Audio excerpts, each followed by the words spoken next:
कलमा पढ़ने वालों ने आपके नवासे को मैदान करबला में शहीद कर दिया। अल्लाह अकबर। पैगंबर इस्लाम के रोजे पे पहुंचे। इमाम ज़ैनुल आबिदीन मदीने की सरजमीन पर आए और आए करके इमाम ज़ैनुल आबिदीन ने पूरी जिंदगी कभी आप मुस्कुराए नहीं, पूरी जिंदगी कभी हंसे नहीं इमाम ज़ैनुल आबिदीन, कभी ठंडा पानी नहीं पिया इमाम ज़ैनुल आबिदीन ने। जब जब पानी सामने आता इतना रोते रोते आंखों से आंसू टपकने लगते। इमाम ज़ैनुल आबिदीन एक बार रास्ते से गुजर रहे थे, एक आदमी अपने बकरे को ज़िबा कर रहा था। पूछा क्या इसे कुछ खिला पिला लिया? कहा वो हुजूर 3 दिन से खिला पिला रहा हूँ। आप रोने लगे, एक तू है कि तू इस जानवर को 3 दिन से खिला पिला करके ज़िबा कर रहा है, और एक वो जालिम यजीद थी जिन्होंने मेरे बाबा को 3 दिन भूखा प्यासा मैदान करबला में शहीद कर दिया। ये इमाम ज़ैनुल आबिदीन है। मदीने शरीफ में आने के बाद आपने 2 काम किए थे। एक आपने मदरसा खोला था और एक आपने लंगर खाना खोला था। मदरसे में नाना की हदीस का दर्स देते थे, मदरसे में नाना की हदीस पाक को पढ़ करके सुनाते थे, मदरसे में कुरान का दर्स दिया करते थे।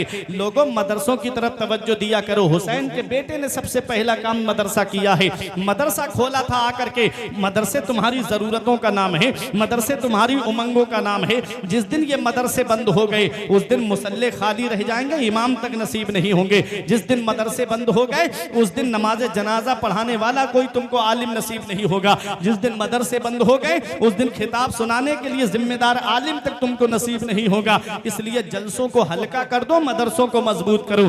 मत बुलाओ जलसों के अंदर 4-5 खतीबों को, एक आदमी की तकरीर को सुन लो और एक खतीब का पैसा बचा करके मदरसे में लगा दो।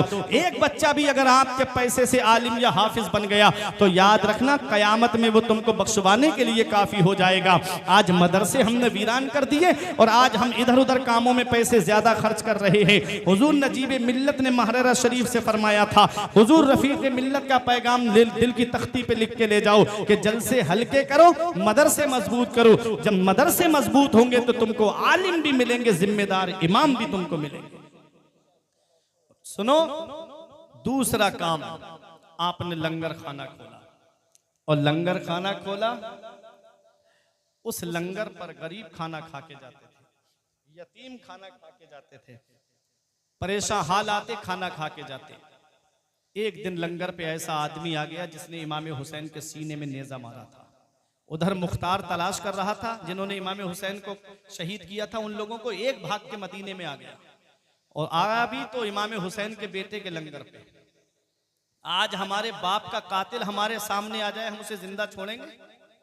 पता चल जाए कि इसने मेरे बाप को कत्ल किया है, क्या हम छोड़ेंगे? अरे बाप क्या, खानदान में अगर किसी को कत्ल कर दिया जाए और वो नजर के सामने आ जाए तो फौरन जख्म ताजा हो जाता है कि इसने मेरे फला परिवार के आदमी को कत्ल किया है। मगर वह मेरे हुसैन के बेटे, तेरी अजमतों को सलाम। इमाम ज़ैनुल आबिदीन के लंगर पर जब वो शख्स आया तो आपने गुलाम से फरमाया इसे ठंडा पानी पिलाओ, इसे ताज़ा खाना खिलाओ। एक दिन खाया चला गया, दूसरे दिन फिर आ गया, फिर ठंडा पानी पिलाया, खाना खिलाया, फिर चला गया, फिर तीसरे दिन आ गया। उसने सोचा मुझे पहचाना नहीं, इमाम ज़ैनुल आबिदीन ने मुझे पहचाना नहीं। तो इमाम हुसैन के बेटे के करीब आके कहता है क्या आप मुझे पहचानते हो, मैं कौन हूं? अब आपने फरमाया जालिम, मैं तेरा चेहरा कैसे भूल सकता हूं, तू ही तो वो जालिम है जिसने मेरे बाबा के सीने में नेजा मारा था। जब पहले दिन तू आया था तभी मैंने तुझे पहचान लिया था। कहा फिर मुझे खाना खिलाया आपने, मुझे पानी पिलाया। अरे अपने दुश्मन को तो कत्ल कर देना चाहिए था आपको, आपने मुझे खाना और पानी क्यों पेश किया? तो इमाम ज़ैनुल आबिदीन ने फरमाया जब हम तेरे यहाँ मेहमान बन के गए थे कूफे में तो तूने जो हमारे साथ सुलूक किया वो तेरी मेहमान नवाजी थी। आज तू हमारे नाना के मदीने में आया है, तुझे खाना खिला रहे हैं, हमारी मेहमान नवाजी है। तुझे पानी पिला रहे हैं, यह हमारी मेहमान नवाजी है। खुद खाते नहीं थे, औरों को खिलाते थे। खुद खाते नहीं थे, औरों को खिलाते थे। कैसे साबिर थे मोहम्मद के घराने वाले।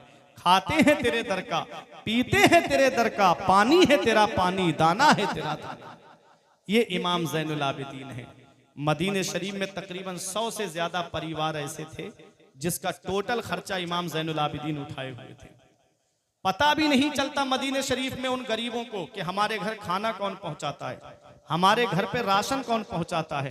खाने पीने की रात में किट बनाते, और बना करके उसको एक बोरे के अंदर रखते और अपनी पीठ पे लाद करके रात के अंधेरे में सबके घरों पे रख के चले आते थे। सुबह को जब वो दरवाजा खोलते तो राशन उनके दरवाजे पे मिलता था। पता भी नहीं कि कौन रख के चला जाता है, पता भी नहीं कि कौन उनके घर पे राशन पहुंचा रहा है। इमाम ज़ैनुल आबिदीन के बेटे इमाम मोहम्मद बाकिर ने कहा, बाबा अब आप बुजुर्ग हो गए हो, बुजुर्गी का आलम है, आप मुझे इजाजत दे दो, आपका बेटा जवान है, मैं ये सारा सामान उनके घरों पे पहुंचा करके आ जाता हूं। तो इमाम ज़ैनुल आबिदीन ने फरमाया, बेटा अगर मैं तुझे ये सामान रखने के लिए भेजूंगा तो मुझे उन लोगों के नाम भी तुझे बताना पड़ेंगे, और मैं नहीं चाहता कि किसी मुसलमान का नाम जाहिर हो जाए कि मदीने में फला परिवार गरीब का है। मैं नहीं चाहता कि उनके बारे में किसी को पता चले कि ये गरीब का परिवार है। नाम भी नहीं बताया। और आज हम 10 रुपए देते हैं तो मस्जिद में इमाम साहब के पास 2-3 बार आएंगे, अरे ऐलान क्यों नहीं लगाया हमारे नाम का, पता चलना चाहिए गांव वालों को कि मैंने 10 रुपए दिए हैं। अगर कोई 100 रुपए दे देता है तो बार बार 2-3 चौराहों पे जाके जिक्र करता है, मैंने पैसे दिए मदरसे में, मैंने पैसे दिए हैं मस्जिद में। ये हुसैन का बेटा है कि 100 से ज्यादा परिवारों को अकेले संभाले हुए हैं, और उनको पता भी नहीं कि मेरे घर राशन कौन पहुंचा रहा है, उनको पता भी नहीं कि हमारे घर पे खाने पीने का सामान कौन पहुंचा रहा है। आज हमारा हाल ये है कि अगर हम किसी को एक तेल की बोतल भी देते हैं तो पहले फोटो खींच के उसका इंटरनेट पे डालते हैं। लॉकडाउन में नहीं देखा था कोई केले दे रहा है तो फोटो खींच के फेसबुक पे डाल रहा है। तुमने नहीं देखा था कि यूट्यूब पे कैसे तशहीर गरीबों की जा रही थी। कोई नेता ला करके थोड़ा सा राशन भी दे रहा है तो वो गरीब औरत नकाब की हालत में बीच में खड़ी है, सारे नेता लोग लाइन से खड़े हैं कि इस गरीब की मदद कर रहे हैं। ये मदद नहीं है, ये गरीब की गुर्बत का मजाक उड़ाना है, ये गरीब की गुर्बत की हंसी बनाना है। ऐ लोगों देखो मदद कैसे की जाती है। इमाम ज़ैनुल आबिदीन ने कैसे मदद की, उनके नाम नहीं बताए इमाम ज़ैनुल आबिदीन ने। जब आपका इंतकाल हुआ तो आपकी पीठ पर बोरी के निशान पड़े हुए थे। पूछा ये निशान कैसे हैं? तब इमाम ज़ैनुल आबिदीन के बेटे इमाम मोहम्मद बाकिर ने बताया था कि रात में मेरे बाबा गरीबों के घरों पे खाने पीने का सामान पहुंचा के आते थे, बोरी लाद के लेकर के जाते थे। ये निशान उन्हीं का है। खुद खाते नहीं थे, औरों को खिलाते थे। कैसे साबिर थे मोहम्मद के घराने वाले। यही हुसैन का एक बेटा करबला के मैदान से वापस आया है। उधर तारीख उठा के देखो, यजीद के 14 बेटे और 6 बेटियां तारीख में बताई जाती है। पूरी दुनिया का सर्वे कर लो, 14 बेटों वाला यजीद मर गया और हुसैन का एक बेटा करबला के मैदान से वापस आया है। आज दुनिया का कोई कोना ऐसा नहीं है जहां मेरे हुसैन की नस्ल मौजूद नहीं है, जहां सैयद मौजूद नहीं है, जहां आले रसूल मौजूद नहीं है। उधर ना तीर ना खंजर कमान बाकी है, इधर हर एक दहन में जुबान बाकी है। अजीब जंग है वो जंगे करबला जिसमें हुआ जो कत्ल वही खानदान बाकी है। अजीब जंग है वो जंग करबला जिसमें हुआ जो कत्ल वही खानदान बाकी है। एक बेटा करबला के मैदान से वापस आया, पूरी दुनिया में हुसैन की नस्ल है। बगदाद में देखो तो हुसैन की नस्ल मौजूद है, अजमेर में देखो तो मेरे हुसैन की नस्ल मौजूद है, कलियर शरीफ में देखो तो हुसैन की नस्ल मौजूद है, देवा शरीफ में देखो तो मेरे हुसैन की नस्ल मौजूद है। अरे बहराइच की सरजमीन पर देखो तो सैयदों की शक्ल में मेरे हुसैन की नस्ल मौजूद है। बिलग्राम की सरजमीन पे देखो तो मेरे हुसैन की नस्ल मौजूद है। महरेरा की सरजमीन पर देखो तो मेरे हुसैन की नस्ल मौजूद है। मसौली की सरजमीन पर देखो तो मेरे हुसैन की नस्ल मौजूद है। हुसैन से जो मिली है उड़ान रखते हैं हम, अपने पांव तले आसमान रखते हैं। और यजीद जैसे भिखारी की हैसियत क्या है, हुसैन सबसे बड़ा खानदान रखते हैं। कुल्ला अस्अलुकुम अलैहि अजरा इल्लल मवद्दता फिल कुर्बा। ए महबूब अपने उम्मतियों से फरमा दो जो इस्लाम मैंने पहुंचाया है मुझे उसका बदला नहीं चाहिए।